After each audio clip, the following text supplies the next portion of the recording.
మీరు చాలా ఎన్కౌంటర్ తప్పించుకున్నారు కదా, ఒక చెప్పండి ఒక ఎన్కౌంటర్ గురించి మీకు బాగా గుర్తుండిపోయిన ఎన్కౌంటర్. బాగా గుర్తుండిపోయిన ఎన్కౌంటర్ అంటే నేరల్లది పెద్ద ఎన్కౌంటర్. నేరెళ్ళే ఎంతమంది చనిపోయారు అందులో? కామరేడ్ నలుగురు చనిపోయారు. ఏం జరిగిందమ్మా రోజు? ఎవరెవరు ఉన్నారు అక్కడ? అక్కడ ఎంతమంది ఉన్నామంటే సాగర్ అనేట ఆయన ఉండే, ఆ. పద్మక్క, ఉమ్. ఆ రోజు ఎంతమంది ఉన్నాం, ఉమ్. 5-6 ఉన్నాం. ఎంతమంది ఎక్కడ జరిగింది? నేరెళ్ళే నేరల్లనే. ఎన్ని గంటలకి? 8 అయిందచ్చు, 8-8:30 అయిందో 9 అయిందో ఉదయం. ఉదయం. మేము పొద్దుకే ఊరలను పిలిపించుకున్నాం, మాట్లాడినాం. మా దగ్గరికి ఒక జర్నలిస్ట్ వచ్చేది ఉండే ఆ రోజు జర్నలిస్ట్ వచ్చేది ఉంటే నేనే అక్కడికి పోయినా. బడికాడికి వస్తాడని అంటే నేను అక్కడికి పోయినా. చాలాసేపు ఉన్నా, గంట సేపు అంటే పొద్దుకి 6 గంటలకు ఆయన వస్తాడని అంటే 6-7 గంటల దాకా అక్కడ ఉండి వెళ్ళొచ్చిన. వచ్చాడు ఆయన జర్నలిస్ట్? రాలే. ఆయన పేరు శంకర్ అని జర్నలిస్ట్ ఉండే. అయితే ఆయన రాలేడు. 6-7 దాకా ఉన్నా ఊరు లోపల, రాలేడు. పొద్దుకి ఊరలను పిలిపించుకున్నాం, ఊరలను పిలిపించుకున్నాం, మాట్లాడినాం. మాట్లాడి తెల్లవారుజామున పొద్దుకి అన్నం వండిపించుకున్నాం. అందరం పొద్దుగాల గుట్టెక్కినాం, నీళ్ళు తీసుకొని తిన్నాం. పొద్దున్నే తిని పడుకున్నాం. సెంట్రీ డ్యూటీ నాదే ఉండే. నేనే సెంట్రీ చేసిన. మళ్ళీ తర్వాత నా సెంట్రీ అయిపోయిన తర్వాత ఇంకొక ఆయన సెంట్రీ ఉండే. ఆయన నా పక్క పొంటే ఉన్నాడు. ఇంకొక ఆమె రాసుకుంటున్నది. వీళ్ళేమో నిద్రపోయింది. లక్ష్మణ్ సెంట్రీ డ్యూటీ నీదే ఎక్కువ అని చెప్పాను. ఇక అన్న వల్ల ఆయన సెంట్రీ ఎక్కిండు. ఆయన సెంట్రీ ఎక్కిన వల్ల ఈమె లేచింది, ఇంకొక ఆమె లేచి బయటకు వచ్చింది. బయటకు వచ్చి ఆమె ఏదో టాబ్లెట్ వేసుకొని అక్క 600 బయటకు పోద్దాను రానంటే గిట్లా బయటకు వచ్చినాం. బయటకు వచ్చినప్పుడు ఏమీ లేదు అసలు. వచ్చి కూర్చుండి మళ్ళీ రాసుకుంటున్నాం. మేమిద్దరమే రాసుకుంటున్నాం. రాసుకునే టైంలోనే ఈ సెంట్రీ ఆయన ఏం చేసిండంటే అక్క అయ్యము సప్పుడు వినబడుతుందని అన్నాడు. నన్ను మళ్ళీ ఏం సప్పుడు అని చెప్పాను. మేము తుపాకీ పట్టుకొని చూసినాం. లేచి చూసేటలకల్లా వాళ్ళు ఫైరింగ్ ఓపెన్ చేసిండ్రు. మేము ఓపెన్ చేసినాం. కానీ వీళ్ళు పడుకున్నట్టుగానే దగ్గర దాకా, అంటే వాళ్ళు మొత్తం క్రవలింగ్లో వచ్చిండ్రు అనుకో. మాకు వాళ్ళ తలలు ఏర్పడినాయి కానీ కూర్చొని ఎట్లా అంగి ఉండి గిట్లా వచ్చినట్టుగా లేదు. దగ్గర దాకా వచ్చేదాకా ఏర్పడలేదు. అంతకంటే ముందే ఒక ఆయన అక్క వచ్చిండు. అక్క వచ్చిన ఆయన తోటి మాట్లాడినాం, పంపించినాం. ఆయన వేయిండు. పోలీసు వాళ్ళు వచ్చిండ్రు. వీళ్ళు మంచి నిద్రలో అయిపోయినరు. మేమేమో తెలుతోటి ఉన్నాం. ఇవాళ పటాపట్ 3 దిశల నుంచి ఓపెన్ చేసిండ్రు. మేము తెలుతోటే ఉన్నాం కనుక మేము ఓపెన్ చేసినాం. అప్పుడు మేము ఓపెన్ చేసి కొట్టుకుంటా మేము వచ్చినాం. ఇక మేము బయటకు వెళ్ళిపోయినాం. ఇక లోపల వాళ్ళు పండుకున్నట్టుగానే చనిపోయినారు. అయ్యో, అట్లా అన్నట్టు. బాధ అనిపించలేదా? అనిపించదా? బాధపడ్డారా? అనిపించుడేనా. మరి ఎక్కడ కలుసుకున్నారు మీ అందరూ? మరి ఎన్కౌంటర్ అయినప్పుడు పలాని ప్లేస్లో కలుసుకోవాలనేది ఉంటుంది. ఏపీటీ ఉంటుంది. ఇక వాళ్ళిద్దరు ఒక కై అయినరు. మళ్ళీ నేను ఒకదాన్ని ఒక కై అయినా. నేను ఒంటరిగా అయిపోయినా, వాళ్ళు ఇద్దరు ఒక కై అయిపోయినరు. పొద్దున్న దాకా చుట్టూ పోలీసు వాళ్ళు. ఇక నేరల్లో చుట్టూ పోలీసు వాళ్ళు. ఇక ఎక్కడ కూడా మనం ఇక గుట్ట దిగ రాకుంటున్నది పోలీసు వాళ్ళు. ఆ టైంలో ఇక పొద్దున్న దాకా ఈ టైం నుంచి మొదలు పెడితే పొద్దుగుకే దాకా పోలీసు వాళ్ళే ఉన్నారు. గుట్ట దిగరాలేదు, కిందికి రాలేదు.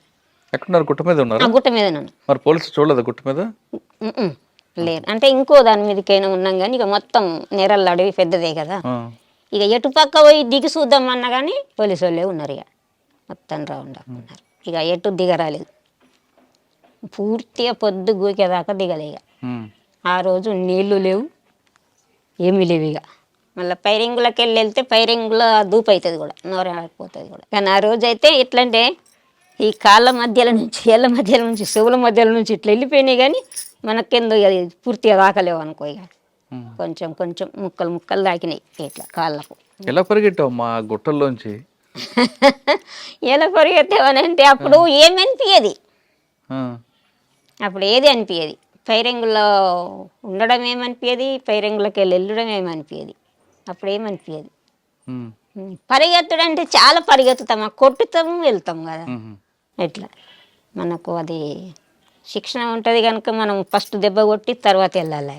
మనం ఎంత ఉరుకుతే వాళ్ళు మన ఎంబడవాడు ఉరికి రారు, ఉరికేస్తారు కదా. అచ్చా, ముందు ఫైర్ చేసి ఉమ్. కాసేపు ముందుకు వెళ్తాను. కాస్త ముందుకి అట్లా అన్నట్టు. ఇక కొంచెం మనుషులు వాళ్ళు కాంట్రాక్ట్ ఫైరింగ్ ఆఫ్ చేసి ఉండడమే ఇక. సాధారణంగా సెంట్రీ అంటే ఏం చేస్తారు మీరు? సెంట్రీ అంటే ప్రొద్దున 2 గంటలు నిలబడి ఉండాలి ఇక మొత్తం. అంటే చుట్టూ చూడాలా? ఆ చుట్టూ చూడాలి ఇక. చుట్టూ చూడాలి. ఆ సెంట్రీ వేయడం కూడా నేర్పుతారు మన కళ్ళను ఎట్లా దింపాలా, కిందికి ఎట్లా దింపాలా, మీదకి ఎట్లా దింపాలి అనేది అది కూడా ట్రైనింగ్ ఎలా ఇస్తారు. చెప్తారు? కళ్ళు కండ్లని ఇట్లా ఇక ఇట్లా ఉండాలి ఇక ఇట్లా మొత్తం ఇట్లా మొత్తం ఇక కండ్లు దింపుడు కూడా ఉంటుంది అందులో ట్రైనింగ్ లో. ట్రైనింగ్లో మన కంటి చూపు కూడా అట్లా ఉండాలనేది చెప్తారు. అంటే కళ్ళే తిప్పాలి, కళ్ళే చెప్పాలి. కళ్ళు మొత్తం ఇక కిందికి మీదికి వెళ్ళి ఇట్లా తిరగాలి రౌండ్ అట్లా. ఇవి ఎవరైనా మనకి శత్రువు కనబడ్డారు అప్పుడు ఎలా చెప్పాలి వాళ్ళకి? మళ్ళీ ఇక్కడ 2 ఉంటారు కదా, శత్రువు వచ్చిండ్రంటే మన పొంటి ఇంక 2 ఉంటారు, లేకపోతే 1 ఉంటారు అట్లా అన్నట్టు. వాళ్ళకి సైకిల్ చెప్పాలా, మాటతో చెప్పుకోవచ్చు, మాటతో చెప్పుకోవచ్చు. పైన ఉంటారు మీరు? పైన ఉంటారా? కొద్దిగా దూరం ఉంటారు ఇక, దళం కొంచెం దూరం. సార్ నేరేలు ఎన్కౌంటర్ ఒకటి తప్పించుకున్నాం, ఇంకొక 2 తప్పించుకున్నారు కదా మీరు? ఇంకా 2 ఇంకోటి ఏంటి? పైడు మడుగానే ఉంటది అక్కడ ఎన్కౌంటర్లో. అక్కడ ఎలా? అమ్మా, ఇందాక జరిగిన ఎన్కౌంటర్ లో ఎవరు సమాచారం ఇచ్చారు పోలీసులు మీరు అక్కడ ఉన్నారని? అది సమాచారం ఎవరిచ్చిండ్రు అనేది కూడా నాకు తెలియదు. తర్వాత ఏంటంటే ఈ జర్నలిస్ట్ అయినట్టు ఆయననే పోలీసు వాళ్ళు మళ్ళీ జాడకు లేకుండా పంపించారు. ఆయన పత్రిక లేకుండా హైదరాబాద్ పంపించేసిండ్రు, అడ్రస్ లేకుండా. ఆయన ద్వారా వచ్చింది సమాచారం అని అనుకున్నాం. మళ్ళీ ఏంటంటే ఆయన జర్నలిస్ట్ మళ్ళీ ఊర్లో ఉండాలి కదా, జగిత్యాల. ఆయన లేడు అక్కడ కాదు, హైదరాబాద్లో లేడు ఇక. ఎక్కడున్నది అనేది పత్తనే దొరకలేదు. మళ్ళీ నేను ఇంటికి వచ్చిన తర్వాత కూడా అడిగారు పోలీసు వాళ్ళు, మీకు శంకర్ మీద మీకు డౌట్ ఉంది కదా అని అడిగాను. ఎవరు అడిగారు? ఇక్కడ డిఎస్పీ అడిగాను. 4 వైపుల నుంచి చుట్టుముట్టినావు, నువ్వు అందులోకి వెళ్ళి ఎట్లా వచ్చినావు ఇంకా తను అడిగాను. ఇంకో ఎన్కౌంటర్ చెప్పమ్మా. ఇక పెడుమడుగుది దాంట్లో 3 అనిపోయినారు. పెడుమడుగులు ఈ గంగుల వెంకటస్వామి, రమేష్ కమాండర్ అంటే చూడు, ఆయన భార్య. మీరు ఉన్నారు అక్కడ? అక్కడ మేము. అది ఎలా జరిగింది? అది మా దళంలో ఉన్న సభ్యుడిని ఇంటికి అంటే మాకు పరిచయం ఉన్న వాళ్ళ దగ్గరికి భోజనం చెప్పి రమ్మని తోలేసినాం. తోలేస్తే ఆయన ఏం చేసిండంటే ఆయన అంతకంటే ముందే పోలీసు వాళ్ళకి మారిపోయిండు. పోలీసులతో మారిపోయింది ఆయన. ఆ మారిపోయిన సంగతులు మాకు తెలియదు. ఆయనను పంపించినాం. ఆయనను పంపిస్తే ఆయన ఏం చేసిండంటే ఆ భోజనం కడుకు పోవాల డైరెక్ట్గా బస్ ఎక్కి కొరట్ల వేయండు. అప్పుడు ఫోన్లు గిండ్లు లేవు కదా, డైరెక్ట్గా ఆయన పోలీసుల దగ్గరికి వేయనని చెప్పిండు నాకు కూడా. ఆయన అట్లా వేయండి పోయి వచ్చిండు. ఆయన వచ్చితేనే పోలీసు వాళ్ళు వచ్చిండ్రు. ఇంకప్పటికి అన్నం రాలేదు, ఈయన వచ్చిండు. అప్పటికి ఎప్పుడంటే ప్రొద్దున పోయిన మనిషి 2-3 గంటలకు వచ్చిండు. ఆయన పోయిన మనిషి 2-3 గంటలకు వచ్చేకల్లా ఈయన ఇప్పటిదాకా రాలేడు. ఎందుకు మాకు డౌట్ వచ్చింది. డౌట్ వచ్చి మరి చదువుకుందామని చెప్పి చదువుకుంటున్నాం, ఇక్కడికి వెళ్ళిపోదామని చదువుకుంటున్నాం. కలసి పోలీసు వాళ్ళు ఫైరింగ్ రెడీ చేసారు. అది అన్ని పొలాలు, పసుపు తోటలు. అయితే ఇంట్లో కూడా ఏమైందంటే పండుకున్నారు. ఒక ఆయన పండుకున్నాడు. ఈమె మాతో వచ్చింది ఫైరింగ్లో, వెంకటస్వామి భార్య. మేము ఇట్లా బయటకు వెళ్ళినాం కానీ ఆమెకు మాకు ఆమె అక్కడుండి ఫైరింగ్ చేసింది, నేను ఇక్కడుండి ఫైరింగ్ చేసిన. నాకు ఇటుకి పసుపు తోట ఉన్నది, నేను తోటలోకి వెళ్ళిన, నాకు దాకలేదు దెబ్బ, ఆమెకు దాకింది. అయ్యో, నా పక్క పంటే ఉన్నది, ఆమెకు తోట దాకింది, ఆమె అనిపోయింది. నేనేం పసుపు తోటలో నుంచి ఫైర్ చేసుకుంటా నేను బయట పడి అట్లా. మళ్ళీ మేమందరం కలిసినాం. ఈ ఊర్లోకి తోలేసిన ఆయననే మాకు కాంటాక్ట్ కాడికి ఆయనను పంపించినాం. మళ్ళీ మాకు చింతకుంటలో కాంటాక్ట్ ఉండే. ఆయన నాకు ఏం చెప్పిందంటే ఈ టీంకు లీడర్గా నేనే ఉన్నా అప్పుడు. ఆమె చనిపోయిన ఆమెనేమో కతలాపూర్ ఏరియాకి ఆమె ఉండే. ఆమె కమాండర్గా ఆమె ఉండే, ఇక్కడ టీంకేమో నేను ఉంటిని. ఆమె చనిపోయి అయితే ఇక మళ్ళీ అక్కడికి ఈ ఎప్పుడైతే అన్నం కోసం పంపించినామో ఆయనని అక్కడికి పంపించిన. మళ్ళా పంపించి మరి ఆ రూట్ చెప్పింది అన్నట్టు, ఇట్లా ఈ మధ్యాహ్నం నుంచి ఇట్లా పెద్దగుండ కాడికెళ్ళి ఒక తవ్వ ఉంటుంది, ఆ తవ్వ నుంచి ఇట్లా వెళ్ళు అని చెప్పి అని రూట్ అడ్రస్ అంతా చెప్పి తోలేసిన. ఆయన అటు పోలే, చక్కగా మెట్టిపల్లి పోయి వాళ్ళ ఆయన మెట్టిపల్లి పోయి మెట్టిపల్లి కాడ బస్ ఎక్కి బండి ఎక్కి మళ్ళీ అక్కడికి పోయి అక్కడ మళ్ళీ హరిదళం అని ఉండి మళ్ళీ ఆయన మేము కలిసినాం. ఇక ఇంకొక ఎన్కౌంటర్లో ఇంకొక ఎన్కౌంటర్ ఇక అది మధ్య మళ్ళీ ఎన్కౌంటర్. ఇది పెద్ద మడుగు, అది మధ్య మడుగు, ఇది పైడు మడుగు. పైడి మడుగు ఈ కోరట్ల మండలంలో పైడు మడుగు. ఇక్కడ ఇది అక్కడ మధ్య మడుగు ఎక్కడ? అటుకై మధ్య మల్లు అది రాజన్న సిరిసిల్ల. అక్కడ ఎలా జరిగింది? 70 మంది ఉంటాము అప్పుడు. పెద్ద కాన్ఫరెన్స్ అది, పై కమిటీ వాళ్ళు ఉన్నారు, స్టేట్ లెవెల్లో అందరూ ఉన్నారు అప్పుడు. బాగా పెద్దది అది. అది పెద్దదైతే పొద్దుకి పండుకున్నాం. ఆ రోజు అంత ఉన్నాము. ఒకరోజు జెండా ఆవిష్కరణ చేసినాము, జెండా ఎగిరేసినాం, అక్కడ స్తూపం కట్టినాము, జెండా కట్టినాము, అన్నీ మంచిగానే చేసినాం. అక్కడ అప్పుడే నన్ను ప్రమోట్ చేసిండ్రు అందులో. మీకా?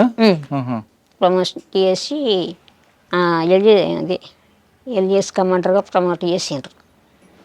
నన్ను పైలట్ టీంలో పెట్టిండ్రు.